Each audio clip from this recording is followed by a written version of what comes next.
नमस्कार मित्रों, मैं नरेंद्र सेफ्टी ऑफिसर। मित्रों, आज हम चर्चा करने वाले हैं इंडस्ट्रियल सेफ्टी वीक के ऊपर, जिसको हम औद्योगिक संरक्षा सप्ताह भी कहते हैं। यह किसी भी संयंत्र में सेफ्टी की जागरूकता फैलाने का एक अभियान है। यह दिसंबर महीने में 3 तारीख से 9 तारीख के बीच मनाया जाता है। इसको मनाया जाने के पीछे के इतिहास में जाएं तो भोपाल गैस कांड की यादगार में इस इंडस्ट्रियल सेफ्टी वीक को मनाया जाता है। इसके माध्यम से हम मृतकों को श्रद्धांजलि देते हैं जो कि उस भोपाल गैस कांड के कारण मारे गए थे। भोपाल गैस कांड जो कि 2 और 3 दिसंबर के बीच की रात को हुई थी, जिसमें कि मिथाइल आइसोसाइनेट नामक एक जहरीला गैस प्लांट से निकल करके वातावरण में घुल गया था। मिथाइल आइसोसाइनेट जो कि बड़ी मात्रा में उस संयंत्र में स्टोरेज में रखा हुआ था, उसके हवा में घुल जाने से हज़ारों लोगों की मौत हो गई और लाखों लोग दुष्प्रभावित हुए। ये इतना बड़ा एक दुर्घटना था कि इसकी पुनरावृत्ति रोकने के लिए बड़े ही बृहत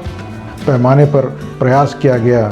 शासन प्रशासन के द्वारा अनेक सुधार किए गए। यहाँ तक कि इंडियन फैक्ट्रीज एक्ट 1948 में भी एक बहुत बड़ा बदलाव लाया गया। इसमें एक नया अध्याय जोड़ा गया 4क के नाम से, या 4A, चैप्टर नंबर 4A, जिसमें कि provisions related to hazardous processes, इस प्रकार से एक नया अध्याय जोड़ा गया। चूँकि ये इतना महत्वपूर्ण दुर्घटना था तो इससे संबंधित जो प्रोविज़न जोड़ा गया वो भी कितना महत्वपूर्ण होगा। इसलिए इस प्रोविज़न्स को हम देखते हैं कि क्या क्या हमको ध्यान रखना है ताकि इस प्रकार के भोपाल गैस कांड जैसी कांड की पुनरावृत्ति हमारे प्लांट में ना हो पाए। इसमें प्रमुख जानकारी योग्य बिंदु इस प्रकार हैं। सबसे पहला है ऑक्यूपायर द्वारा जानकारी का अनिवार्य प्रकटीकरण शासन प्रशासन को और आसपास के पब्लिक को।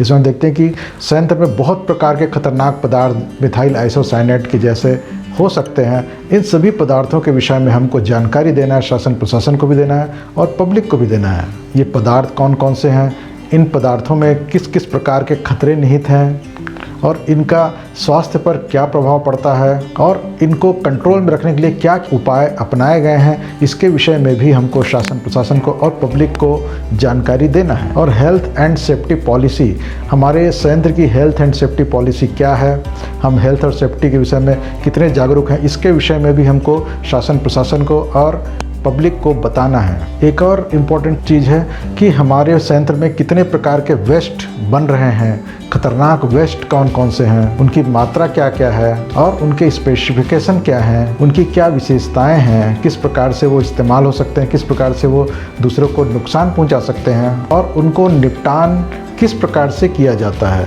मतलब उनका डिस्पोजल किस प्रकार से किया जाता है, इसके विषय में भी जानकारी पब्लिक को देना है और शासन प्रशासन को देना है। वैसे ही अगला है ऑन साइट इमरजेंसी प्लान। संयंत्र में जितने भी खतरे हैं उनको कैसे निपटना, उसके बारे में एक ऑन साइट इमरजेंसी प्लान एक बनाया जाएगा, जिसमें पूरे स्टेप्स लिखे होंगे, सारे सुरक्षा साधनों के पूरी जानकारी होगी और किस प्रकार से कोऑर्डिनेशन होगा, उसके विषय में पूरा एक बुकलेट बनता है जिसको हमको सारे वर्कर्स को भी दिया जाना है और शासन प्रशासन को भी अप्रूवल के लिए भेजना है कि ये सही बना है या नहीं। अब अगला इसमें प्रोविज़न है जिन इंडस्ट्रीज़ में हजार्डस प्रोसेसेस किए जा रहे हैं उसके ऑक्यूपायर को भी उत्तरदायित्व दिए गए हैं, जिसमें कि सबसे पहला है कर्मियों का हेल्थ जांच। जितने भी वर्कर्स, जिसमें कि ऑफिसर्स भी आते हैं, कॉन्ट्रैक्ट वर्कर्स भी आते हैं, और सभी कर्मियों का हेल्थ जांच जरूर होना चाहिए, नियोजन से पूर्व होना चाहिए सबसे पहले, और दूसरा हर 12 माह में ये जांच हो जानी चाहिए और इस हेल्थ रिकॉर्ड को हमको संभाल करके भी रखना है।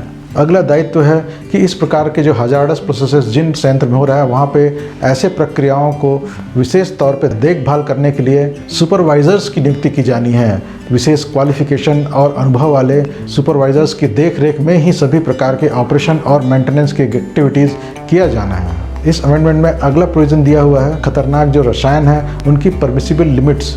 जितने भी खतरनाक रसायन हैं वो कितने मात्रा में परमिसिबल हैं और उससे ज़्यादा होने पर वो परमिसिबल नहीं है, तो इस प्रकार से जानकारी भी फैक्ट्री एक्ट में दिया हुआ है, उसका अनुपालन अनिवार्यतः किया जाना है। अगला प्रोविज़न जो अमेंडमेंट के द्वारा लाया गया था वह था प्रबंधन के कार्यों में कर्मियों की सहभागिता।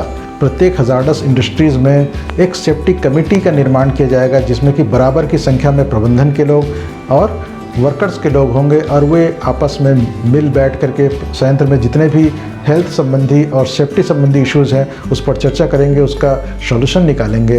अगला एक और इम्पॉर्टेंट सुधार फैक्ट्री एक्ट में लाया गया वो था खतरों के विषय में सूचना देने का अधिकार प्रत्येक कर्मी को दिया गया।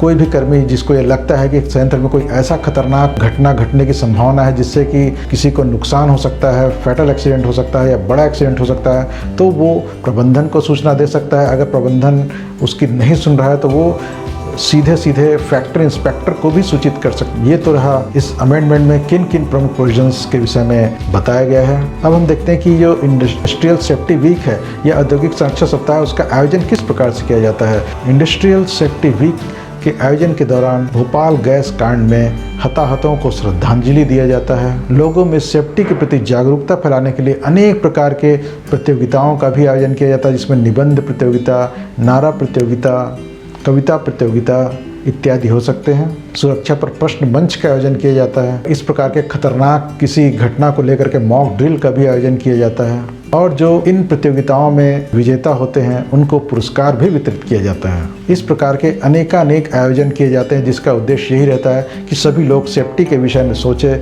इस वृहद दुर्घटना के विषय में सोचे और ये ना हो, इसकी पुनरावृत्ति ना हो, इसके विषय में कुछ प्रयास करें। ये इसका प्रमुख उद्देश्य है। अब हम भोपाल गैस कांड का अगर विश्लेषण करें, क्योंकि किसी भी एक्सीडेंट में दो ही कारण होते हैं, अनसेफ एक्ट और अनसेफ कंडीशंस। अब हम देखते हैं कि भोपाल गैस कांड में क्या क्या अनसेफ कंडीशंस रहे हैं। सबसे पहला तो वहाँ पर खतरनाक केमिकल का स्टोरेज था। कई टन खतरनाक केमिकल रखा हुआ था। ये एक खतरनाक परिस्थिति है। दूसरा, उसकी मशीनरी सारी बंद थी, कोई भी कार्य नहीं कर रहा था और यहाँ तक कि जो रेफ्रिजरेशन यूनिट लगा हुआ था उस टैंक को ठंडा करने के लिए, स्टोरेज टैंक को ठंडा करने के लिए, वो भी काम नहीं कर रहा था। साथ ही कुछ अनसेफ एक्ट भी हो गए, खास करके एसओपी का पालन ना किया जाना।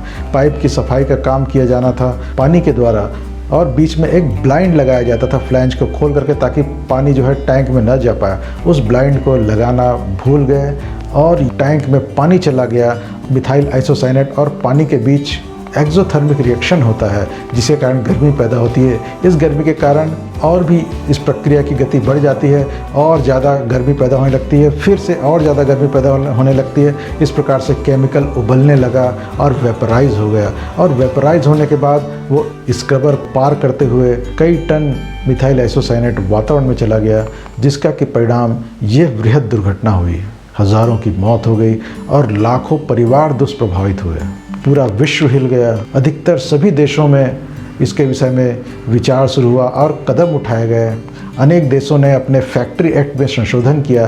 अब हम देखते हैं कि इस सभी घटना से हमें सीख क्या मिलती है। सबसे पहला, हमारे प्रेमाइस में जितने भी खतरनाक पदार्थ हैं उनकी सूची तैयार होनी चाहिए और इन सभी पदार्थों के प्रभाव की सूची भी तैयार होनी चाहिए कि कौन सा पदार्थ क्या क्या प्रभाव पैदा कर सकता है। और इस खतरनाक पदार्थ को इस्तेमाल करने के लिए ज़रूरी ज्ञान ये भी हमको कलेक्ट करते रहना चाहिए और इन पदार्थों को सुरक्षित तरीके से इस्तेमाल करने के लिए ज़रूरी संसाधन क्या क्या है उसका भी ज्ञान बढ़ाते रहना चाहिए। और जितने भी लोग इस खतरनाक पदार्थ के हैंडलिंग से संबंधित है उनको ज़रूरी प्रशिक्षण लगातार नियमित अंतरालों पर मिलते रहना चाहिए। इस प्रकार के यूनिट में कार्यरत सभी लोगों का मेडिकल चेकअप प्रतिवर्ष जरूर होते रहना चाहिए।